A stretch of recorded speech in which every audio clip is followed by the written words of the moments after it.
principios del siglo XX, el primer mundo disfrutaba de las maravillas tecnológicas que ofrecía la bella época. El teléfono, el cinematógrafo, el automóvil, el tren y, finalmente, empezaba a volverse realidad un antiguo sueño del hombre: volar.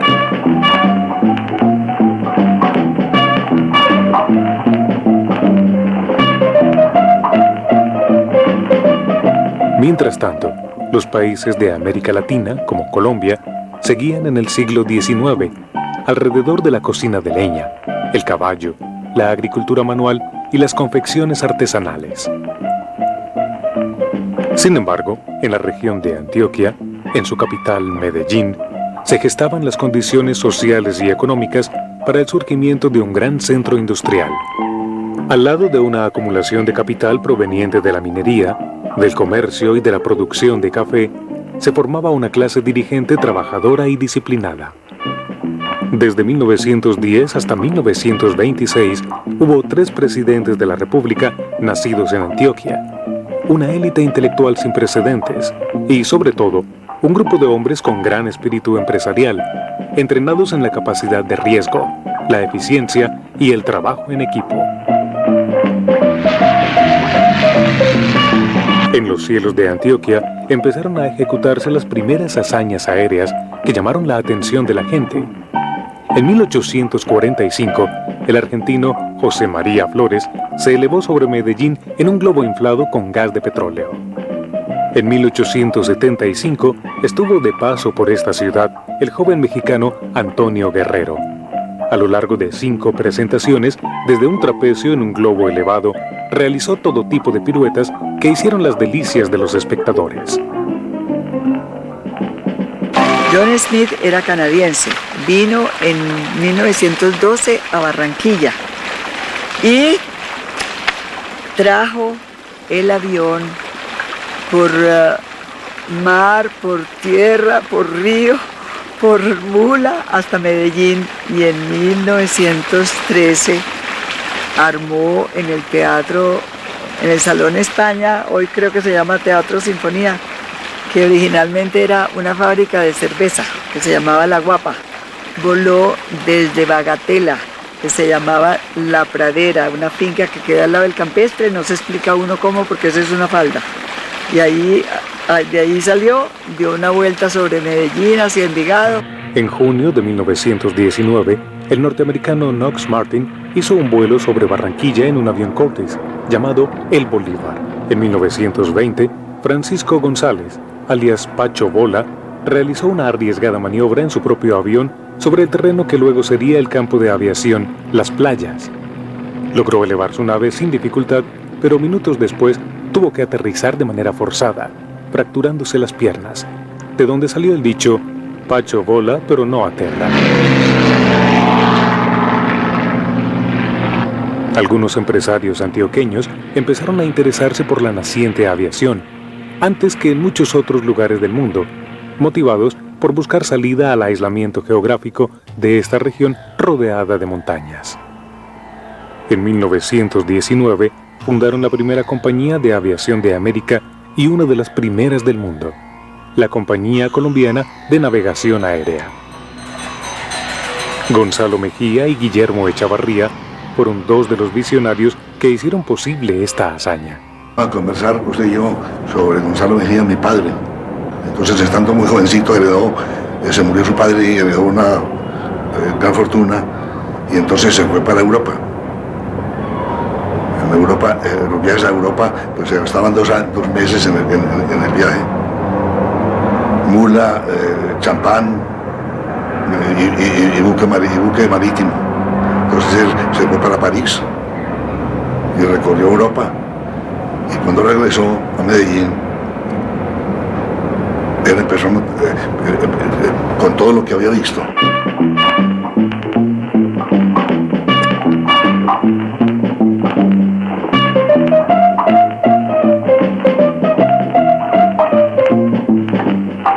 Don Gonzalo Mejía fue un individuo notable en muchísimos aspectos, y Antioquia y Colombia tienen contraída una deuda inmensa. Estableció relaciones relativamente estrechas con Santos Dumont, el brasileño que fue el coinventor de la aviación y que está olvidado, pero que fue el primer hombre que le puso a una aeronave un motor de combustión interna, lo que lo hizo autónomo en las direcciones, y con Gabriel Boissin, otro aviador, el primero que cruzó el Canal de la Mancha en vuelo y que se ganó un premio importantísimo.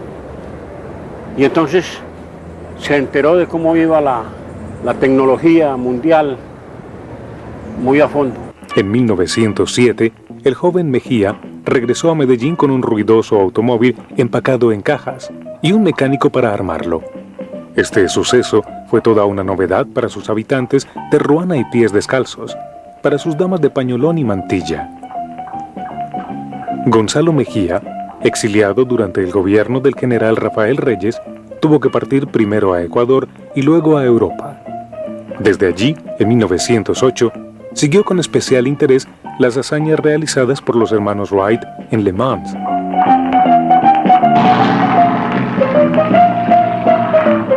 En 1909, Gonzalo Mejía asistió a la Gran Semana de la Aviación en Reims, donde conoció a los mejores pilotos de Europa, como Santos Dumont, el Conde de Lambert y Pierre Lachapelle.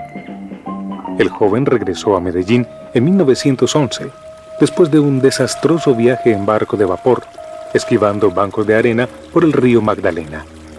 El trayecto desde Barranquilla hasta Puerto Berrío podía durar 10 días o más, en medio de un sofocante calor y una nutrida plaga de mosquitos. Esta experiencia lo motivó a inventar un tipo de barco que denominó deslizador. Era una plancha, eran unas bancas y detrás era una hélice grandísima. Después se dedicó a ensayar prototipos, primero en el río Sena en París y luego en el río Hudson en Estados Unidos. Continuó sus ensayos con el deslizador Yolanda, que tuvo dificultades debido al calor y la humedad en el río Magdalena. Durante la Primera Guerra Mundial, finalizada en 1918, se pudo desarrollar significativamente la técnica de la aviación y se entrenó un buen contingente de pilotos.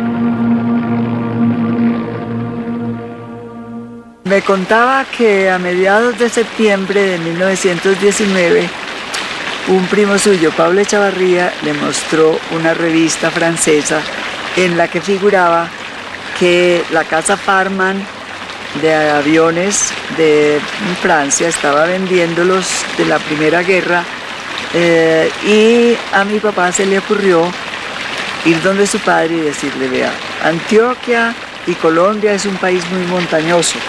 Aquí las carreteras son un desastre, no tenemos medios de comunicación. Todas las ciudades y los departamentos son países independientes y desconocidos el uno del otro, porque no hay comunicaciones.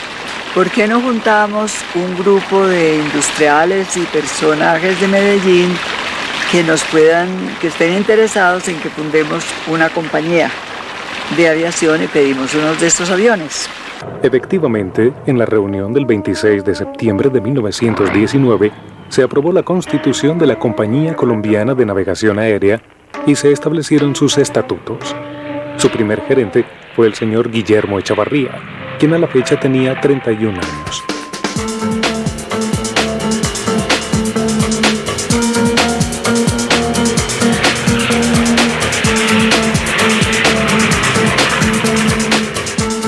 Fue así como un grupo de pioneros antioqueños constituyó la primera empresa de aviación comercial del país y la primera o segunda en el mundo.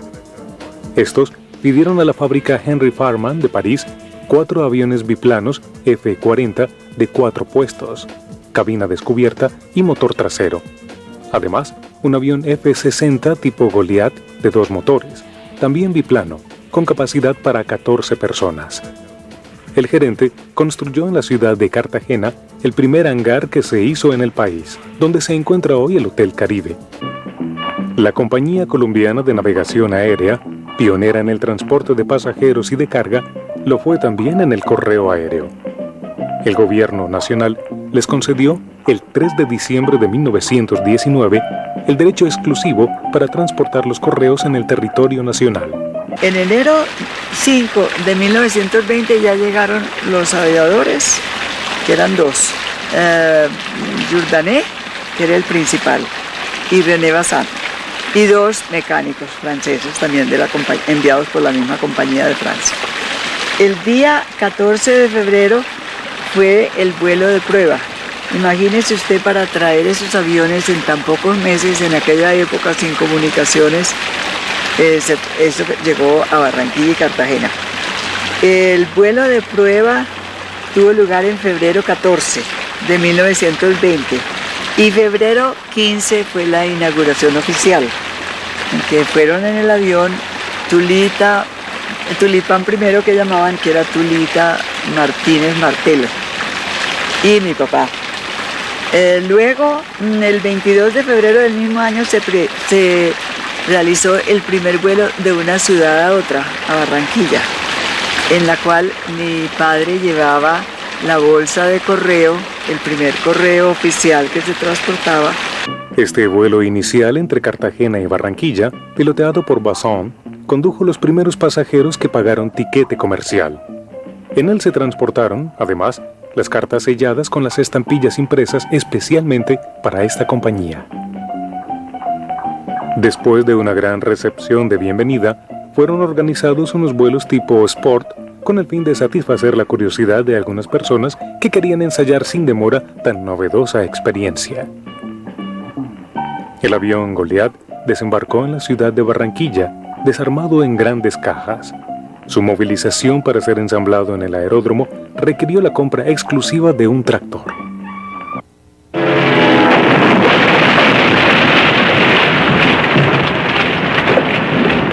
Desgraciadamente, la compañía tuvo una serie de torpezos que son hasta cómicos, porque el primero fue Jourdanet, que era el jefe piloto y un piloto extraordinario de la Primera Guerra. No se explican cómo se estolió.